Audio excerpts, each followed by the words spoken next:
Motorcycle চালানোর বয়সে প্রবাসে এসে সাইকেল চালাই, খুবই হলো কর্ম। আর বাকি কি আছে, কখন কি আছে কেউ বলতে পারে না। এদিকে শুধু সমুদ্র আর পাহাড় আর গাড়ি।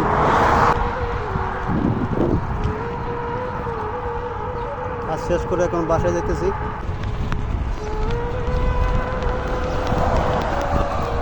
আসলে ভাগ্য কখন কাকে কোন জায়গায় নিয়ে যায় কেউ বলতে পারে না, সবই হলো কপাল।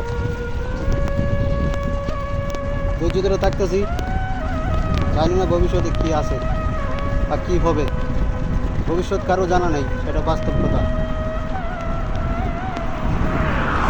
সবাই ভালো থাকবেন, আমার জন্য দোয়া করবেন যাতে ভবিষ্যতে উন্নতি করতে পারি, ভালো সুদিন যাতে হয়, স্বপ্ন পূরণ করে যাতে নিজের দেশে মায়ের তুলে বাবার তুলে ফিরে যেতে পারি। এটাই সবার কাছে আমার আশা আকাঙ্ক্ষা রইল। সবাই দোয়া করবেন, ভালো থাকেন, সুস্থ থাকেন।